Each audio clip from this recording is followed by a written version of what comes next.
한번 사진 띄워주실까요? 네. 어느 나라 국기죠? 네, 맞습니다. 이스라엘 국기입니다. 이스라엘 국기 가운데 있는 저 별이 무슨 별인지 아십니까? 맞습니다. 다윗의 별입니다. 다윗의 별. 이스라엘 사람들에게 이렇게 설문조사를 하면요. 물론 현대에 이스라엘을 건국했던 건국의 아버지나 현대 인물들도 존경하는 사람들이 굉장히 많지만 역사를 통틀어 볼 때 다윗을 가장 많이 또한 존경한다고 합니다. 마치 우리가 어릴 때 어땠어요? 존경하는 인물 초등학교 때 써내려가면은 네, 저처럼 국민학교 세대가 많으신 것 같은데 누구를 많이 쓰셨습니까? 말씀하셨어요? 이순신 장군, 세종대왕. 그런 느낌입니다.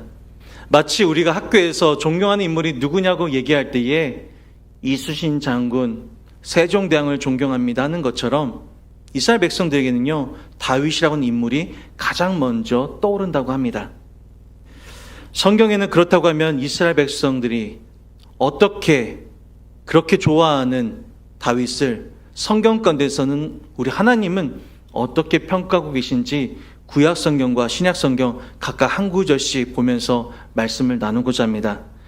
역대하 34장 2절은요. 함께 읽을까요? 읽겠습니다. 여호와 보시기에 정직하게 행하여 그의 조상 다윗의 길로 걸으며 좌우로 치우치지 아니하고. 하나님께서 이스라엘 백성들 인간 왕을 세우실 때에 이 왕이 선한 왕인지 나쁜 왕인지 좋은 왕인지 아닌지를 구분하실 때에 기준이 누구였다고요? 다윗 왕이었습니다. 다윗의 길로 걸었던 왕들은 선 왕이고요, 좋은 왕이고요. 다윗의 길로 걷지 아니하고 좌로나 우로나 치우친 왕들은요, 나쁜 왕이라고 악한 왕이라고 하나님께서는 평가하셨습니다.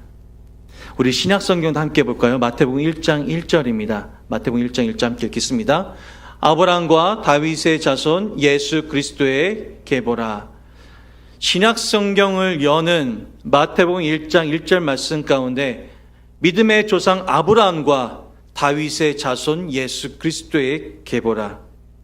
족보를 말씀하실 때 위인들이 얼마나 많습니까? 그런데 하나님께서는 아브라함과 다윗 딱 두 명을 말씀하시며 마태복음 1장 1절에 족보를 시작하고 계십니다. 물론 신학자들마다 마태복음 1장 1절을 해석하는 방법과 또 학설은 많이 있습니다.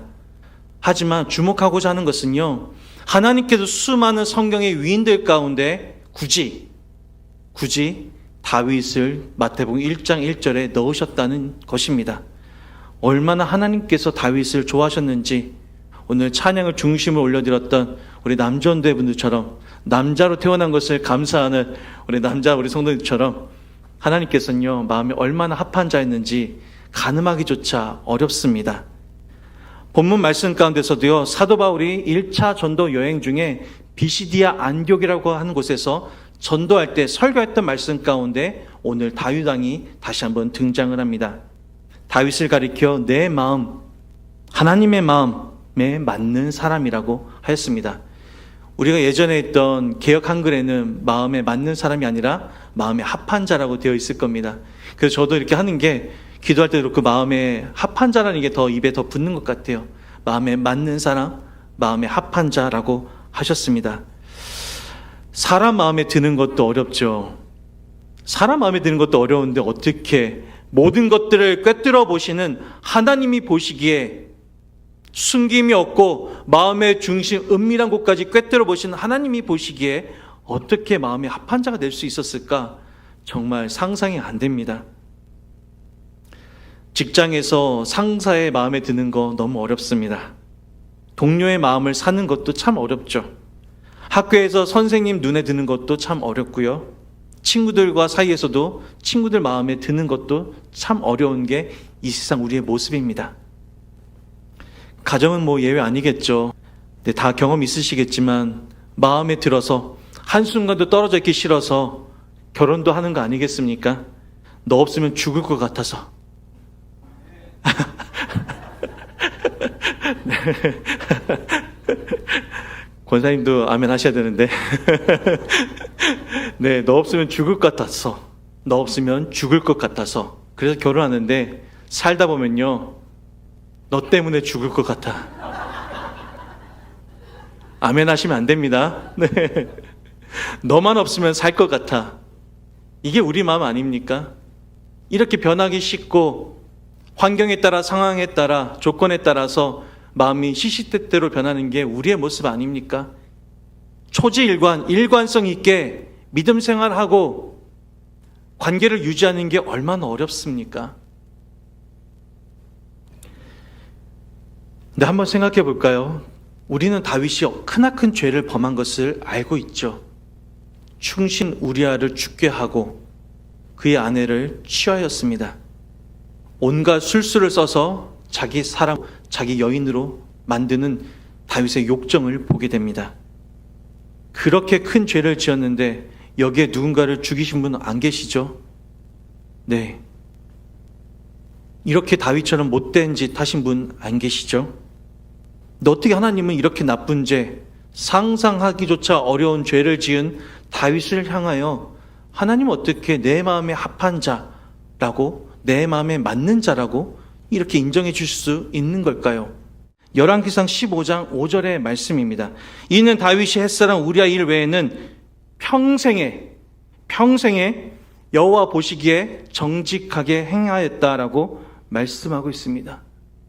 그 사건 외에는, 그 사건을 나단 선지자가 꾸짖었을 때에 하나님께서는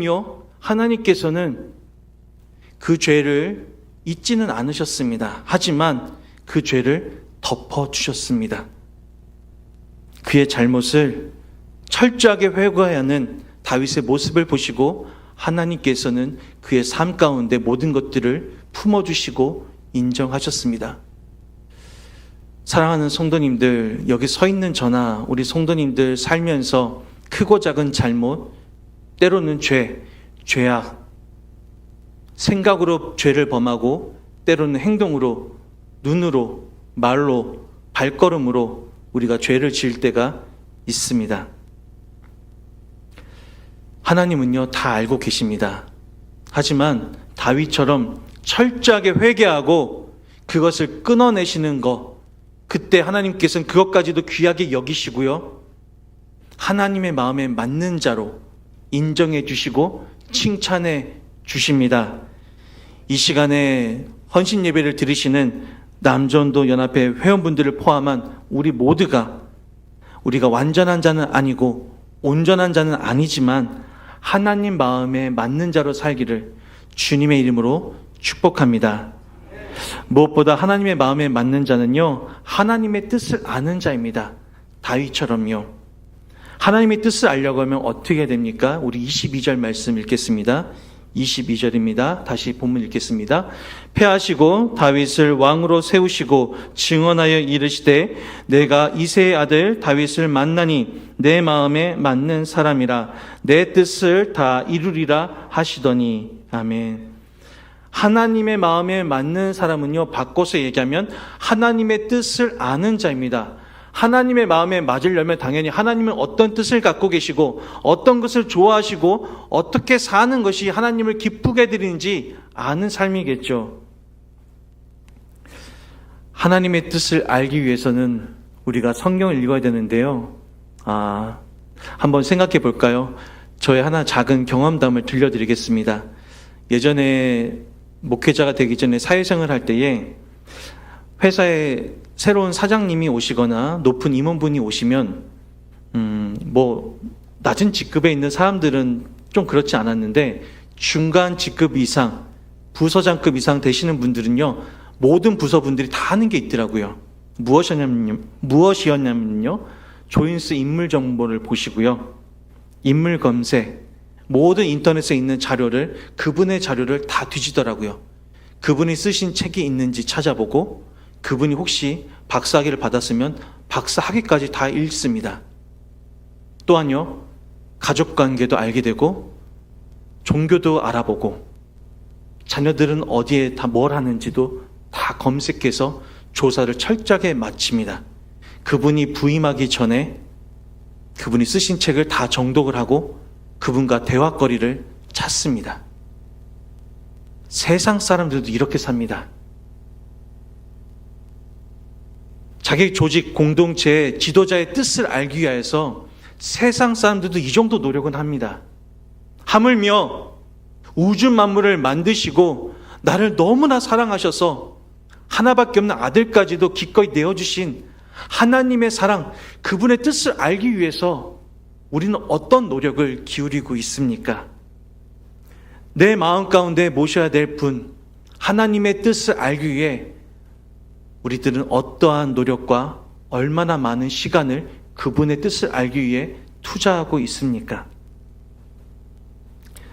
다시 한번 말씀드리지만 하나님의 뜻을 아는 가장 좋은 방법은요, 바로 성경을 읽으시는 것입니다. 성경 외에 답이 없습니다. 성경적인 세계관이라고 제가 기도 때마다 이렇게 가끔 기도하는 제목이 있죠. 우리 자녀들이 성경적 세계관을 가지면 좋겠다. 무슨 말씀이냐면요, 성경 속에 모든 문제의 해답이 있음을 고백하는 가치관이 성경적 세계관입니다. 세상을 바라볼 때에 성경을 통해서 세상의 모든 일어나는 현상들을 해석하는 것, 그게 성경적 세계관입니다. 그러니 성경을 읽지 않고는 하나님의 뜻을 알 수가 없습니다. 이미 하나님께서는요, 우리에게 말씀을 주셔서요, 성경이라고 하는 확성기로 크게 외치고 계십니다. 내 뜻은 이러하다. 나의 마음은 여기에 있다라고 성경 말씀을 통하여서 크게 우리에게 외치고 계시는데, 우리가 귀를 닫고 있는 것은 아닙니까?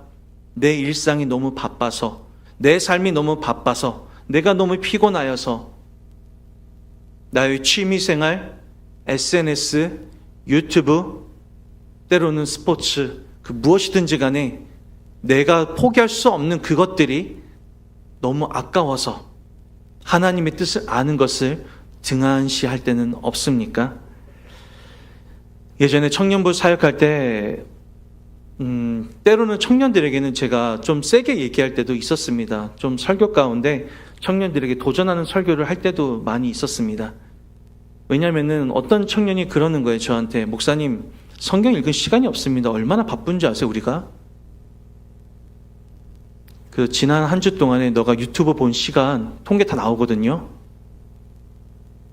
시간 제가 오픈해 보라고 했어요.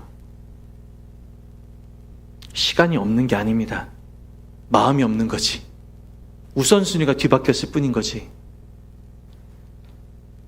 혹시라도 하나님의 뜻을 몰라서 하나님의 뜻을 알고 싶은데 하나님이 대답 안 하신다고 하면요, 먼저 내 삶 가운데 하나님, 제가 하나님의 뜻을 알기에 제가 기도 생활, 말씀 생활 혹시 부족한 건 아닐까요? 하나님, 제가 다시 한번 말씀 앞으로 나아가겠습니다. 오늘 오후 예배 드리시는, 특별히 헌신 예배 드리시는 남자로 태어나서 감사한 우리 남전도 연합회 회원분들, 네, 아빠가 살아야, 남편이 살아야, 할아버지가 살아야 가문이 삽니다. 아멘, 아멘, 아멘입니다. 우리 말씀 중심으로 매일매일 사시는 남전도 연합회 우리 모든 성도님 되시기를 다시 한번 주님의 이름으로 축복합니다. 아멘. 하나님의 마음에 맞는 자는요, 또한요, 하나님을 바라보는 자입니다. 우리 시편 25편 1절 말씀도 읽겠습니다. 여호와여, 나의 영혼이 주를 우러러 보나이다. 아멘. 시편 25편 1절에 다윗이 어떻게 고백합니까? 여호와여, 나의 영혼이 주를 우러러 보나이다. 아멘. 인간이라고 하는 단어 가운데 헬라어 뜻을 찾아보면 이런 뜻이 있습니다. 하늘을 바라보는 자, 하늘을 우러러 보는 자, 그게 인간이라고 하는 뜻에 담겨 있습니다. 물론 헬라어를 만들 때 헬라어를 쓰던 사람들이 하나님을 염두에 두고 한 것 만드는 단어는 아닐 것입니다. 그러나 우상을 섬기는 그 사람들의 마음 가운데서도 신이라는 존재는 하늘에서 우리를 다 보고 있어. 하늘을 향하여서 우리가 외쳐야 되고 기도해야 돼. 하늘을 바라보고 사는 존재야라고 하는 연약한 존재라는 것을 믿지 않는 자들도 알았던 것입니다. 하물며 하늘을 바라보며 하늘에 계신 우리 아버지여 라고 날마다 고백하는 주기도문을 통하여서 주님이 가르쳐 주신 기도를 통하여서 날마다 삶 가운데 하나님을 의지하고 하나님만 바라보고 위해 애쓰는 다윗과 같이 우리도 이렇게 살아야 될 줄로 믿습니다. 하나님을 우러러 본다는 것은요, 하나님을 전적으로 의지한다는 것입니다. 내 힘과 내 능력, 내 의지를 가지고 내 환경을 의지하는 것이 아니라 오직 창조주 하나님, 공급주 하나님, 구원주 하나님, 이 땅에 언제인지 모르지만 다시 오실 재림주 예수 그리스도 하나님을 기다리며 우리가 매일매일 살아가는 것입니다. 이게 하나님을 의지하는 거예요. 전적으로 맡기고 신뢰하는 것. 한번 화면 하나 띄워주시겠어요? 혹시 예전에 스카이 캐슬이라고 하는 드라마 보신 분 계십니까? 네. 어떠한 내용이죠? 자녀들을 스카이, 서울대, 고려대, 연세대, 약자로 따서 스카이를 보내고 싶은, 명문대로 보내고 싶은 파락군에 있는 부모들이 저기 있는 배우가 입시 코디네이터입니다. 3년 동안, 아니, 아이가 유치원 때부터 어떻게 무엇을 공부하고 어떤 과정을 거치면 명문대학에 갈 수 있는지, 지금도 강남의 파락군에 가면요, 대치동에 가면 코디네이터 1시간 상담할 때 정말 S급은요 몇백만 원을 줘야 된다고 합니다. 그 코디네이터가 지금 뭐라고 얘기해요? 어머니, 전적으로 저를 믿으셔야 된다고요. 제가 하는 말이 곧 정말 신이 하는 말처럼 여기고 무조건 따르고 믿어야 된다고요. 그러면 명문대 보낼 수 있습니다 라고 얘기하는 거예요. 하다못해 자기 자녀들을 좋은 대학교 정말 진학시키기 위해서 이렇게 정말 가진 재산을 투자하고 어떤 누군가를 전적으로 신뢰하는데, 나에게 가장 좋은 것을 주시는 우리 아버지께 왜 내어드리지 못하고, 왜 믿지 못하시고, 왜 신뢰하지 못하는 겁니까? 왜 그렇죠? 왜요? 하나님을 바라본다는 것은요, 다윗처럼요, 하나님의 주권을 인정하는 것이고, 나를 사랑하시는 그분이 나의 인생을, 우리 가정의, 우리 자녀들의 미래를 책임지신다라는 뜻입니다. 언제 이러한 일이 일어난다고요? 전적으로 하나님을 신뢰하고 전적으로 하나님께 모든 것을 맡겨드리고 하나님만 바라보고 믿음으로 나아갈 때요, 역사가 일어납니다. 다윗은요, 얼마나 하나님의 때를 기다렸는지 말씀 몇 구절을 좀 찾아보기 원하는데요. 사무엘상 18장 11절입니다. 우리 함께 읽겠습니다. 그가 스스로 이르기를 내가 다윗을 벽에 박으리라 하고 사울이 그 창을 던졌으나 다윗이 그의 앞에서 2번 피하였더라. 아멘.